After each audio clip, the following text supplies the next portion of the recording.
मौन यानी ये नहीं है कि अपना मुंह बंद कर लिया जाए। एक आयाम जो जीवन और मृत्यु से परे है उसे निशब्द कहा जाता है। ये किया नहीं जा सकता।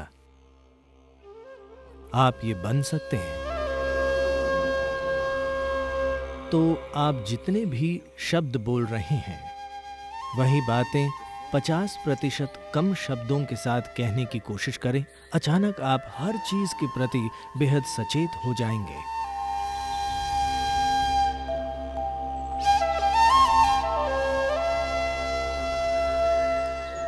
हवा की अपनी ही आवाज है, पानी की भी,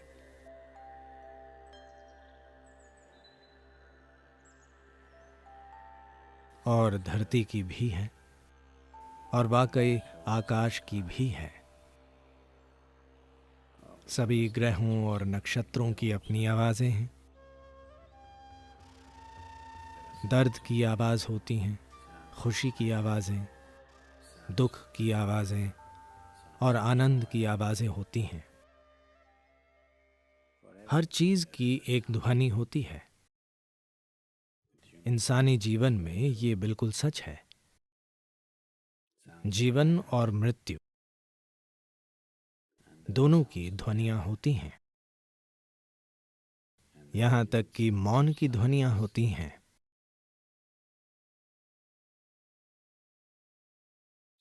तो ध्वनियों का जटिल मेल है।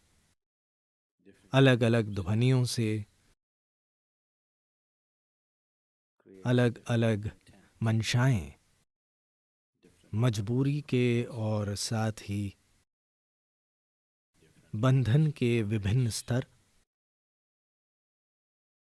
और उलझन की विभिन्न संभावनाएं पैदा होती हैं। तो फिर कोई चुप रहना क्यों चुनता है? मौन जीवन को नकारने का तरीका नहीं है। मौन खुद को कुछ करने से रोकना भी नहीं है। मौन का संबंध मजबूरी से चेतनता की ओर बढ़ने से है। सभी ध्वनियां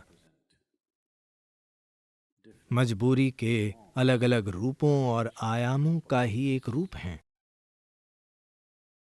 जब कोई सचेतन होना चुनता है और मजबूर करने वाली चीजों से दूर होना चाहता है, तो वो स्वाभाविक रूप से चुप रहना चुनता है। Silence does not mean shutting your mouth silence, plugging your ears silence.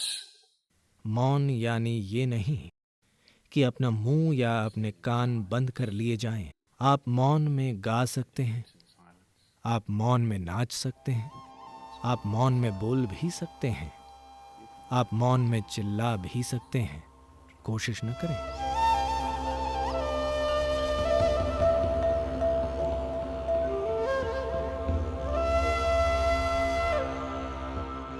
यानी ये नहीं कि जब सभी चुप हों तब चिल्लाना। वो मौन में चिल्लाना नहीं होता।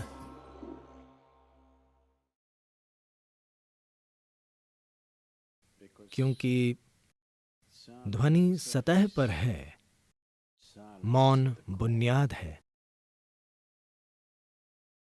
सिर्फ सतह की ध्वनि पैदा करती है। देखिए, पानी सतह से टकराता है और आवाज आ रही है। गहराई में कोई आवाज नहीं होती। जीवन ऐसा ही है।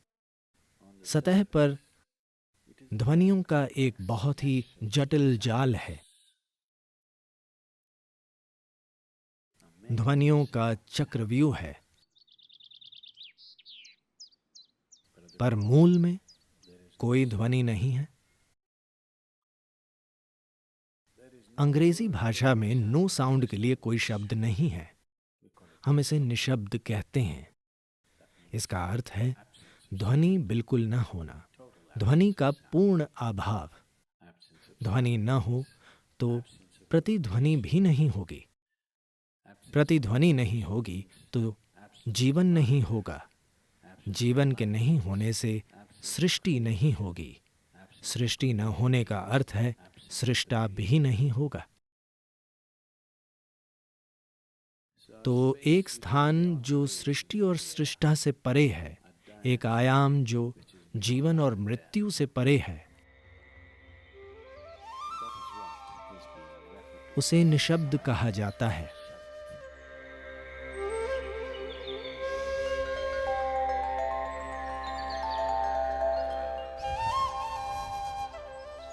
ये किया नहीं जा सकता, आप ये बन सकते हैं। आमतौर पर ये बताने के लिए दो शब्दों का प्रयोग किया जाता है। एक है मौन, यानी आप चुप्पी का अभ्यास कर रहे हैं, आप चुप नहीं हैं, आप मुंह बंद करके चुप हो गए हैं, ये निशब्द नहीं है। मौन यानी चुप्पी का अभ्यास करना। अभ्यास करने का अर्थ है आप खुद वो नहीं हैं। क्या आप जीवन हैं या आप जीवन का अभ्यास कर रहे हैं? मैं पूछ रहा हूं, आप जीवन हैं या जीवन का अभ्यास कर रहे हैं? अभ्यास नहीं, आप जीवन हैं। शायद अभ्यास अच्छा नहीं है, पर आप जीवन हैं। इसी तरह मौन का अभ्यास करने और मौन होने में अंतर है। मौन का अभ्यास एक नियम की तरह शुरू होता है, पर धीरे धीरे मौन का अभ्यास करते हुए आप शायद मौन हो जाएं। तीव्र गतिविधि में भी कोई चुप हो सकता है, पर हमेशा तीव्र गतिविधि करना संभव नहीं है। तीव्र गतिविधि के पल सिर्फ पल होते हैं, कोई भी उन्हें बनाए नहीं रख सकता। आप थक जाएंगे। अगर आप इसे बिना कुछ किए पा सकें, तभी ये टिकेगा। अगर सिर्फ तीव्र गतिविधि से ही ऐसा हो पाए, तो ये कभी नहीं टिकेगा। गायन के बहुत तीव्र और आनंदमय क्षण में कोई व्यक्ति मौन बन सकता है या उसे चख सकता है, पर यह कब तक टिकेगा? आपका गला फट जाएगा और आपके पड़ोसी आपको पीटेंगे। संभव है। तो मौन होने या बन जाने की इस संभावना का एक अर्थ है स्थिर हो जाना, पूरी तरह से स्थिर हो जाना। स्थिरता कई तरीकों से पाई जा सकती है। एक सांप भी स्थिर होता है, एक बाघ भी शिकार करते हुए स्थिर, चौकन्ना, पर बिल्कुल स्थिर।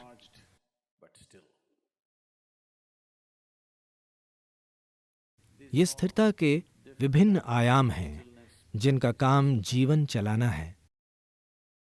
अगर सांप हिलेगा डुलेगा तो मारा जाएगा।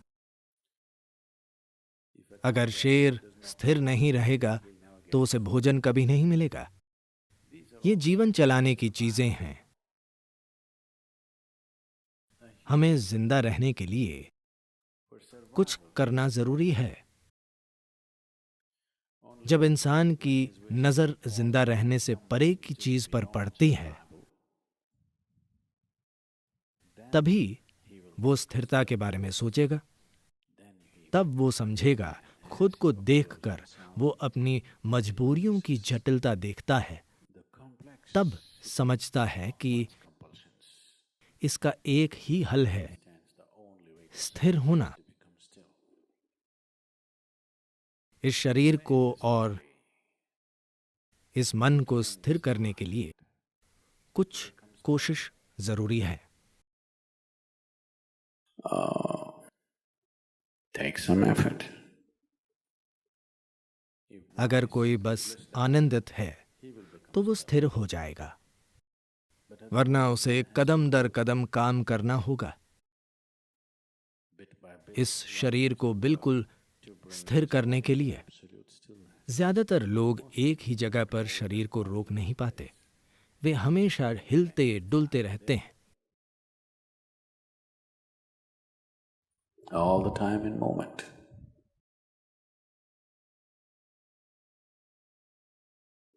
As it is said, a man is ill only because he does not know how to be still.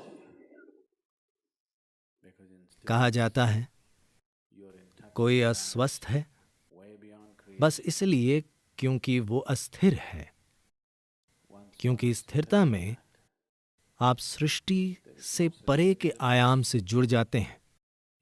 उसके संपर्क में आने पर बीमारी जैसा कुछ नहीं होता। मेरे यहाँ बैठ बैठ अगर शरीर सड़कर गिर जाए तब भी बीमारी नहीं होगी। ऐसा इसलिए क्योंकि असल में जब कोई बिल्कुल स्थिर हो जाता है तो वो शरीर को तभी थाम पाता है जब वो शरीर के तरीके जानता हो। तो मैं स्थिर क्यों हो जाऊं? क्या मैं अपना शरीर खो दूंगा? वैसे भी आप अपना शरीर खो देंगे। जब शरीर को खोने का समय आएगा, यदि आप इसे गरिमा से छोड़ना चाहते हैं तो आपको कम से कम थोड़ा स्थिर होना होगा। अगर आप अपने शरीर को वैसे ही नीचे रखना चाहते हैं जैसे इस कपड़े को नीचे रखना, उतने आराम से, उसी सुंदरता के साथ, तो आपको खुद में कुछ स्थिरता लानी होगी, वरना आपको और आपके शरीर को अलग करना होगा, जो एक बदसूरत चीज होगी। आपका शरीर से जबरदस्ती अलग किए जाना एक बदसूरत और दर्दनाक काम है। अगर आप इसे नीचे नहीं रख सकते तो आपके जीवन में कोई कृपा नहीं है। तो अगर आपको कृपा पानी है तो आपके जीवन में कम से कम कुछ स्थिरता जरूरी है। ऐसा तभी होगा जब आपके जीवन में कुछ मौन होगा। अगर अभी नहीं हो पा रहा तो कम से कम थोड़ा सा मौन का अभ्यास। 1 घंटे में अगर आप अभी 1573 शब्द बोल रहे हैं, कितने शब्द मां? आप 1 मिनट में कितने शब्द बोलते हैं? 1573। वाकई इतने ज्यादा? मुझे लगा कि यह असंभव है। ठीक है, मुझे आप पर विश्वास है। तो आप जितने भी शब्द बोल रहे हैं, वही बातें 50% कम शब्दों के साथ कहने की कोशिश करें। अचानक आप हर चीज के प्रति बेहद सचेत हो जाएंगे। फिलहाल मौखिक दस्त हो रहा है। 1573 यानी दस्त, ठीक है? अब अगर आपको आधे शब्दों में वही बातें कहनी हो तो बहुत सचेत रहना होगा, वरना आप नहीं कह पाएंगे। बस कोशिश करके देखें। कल एक दिन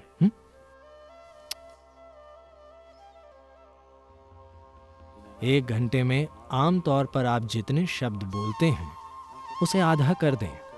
अपनी गतिविधियां कम न करें, वही बातें कहें, लेकिन आधे शब्दों में पूरी दुनिया कितनी अच्छी हो जाएगी।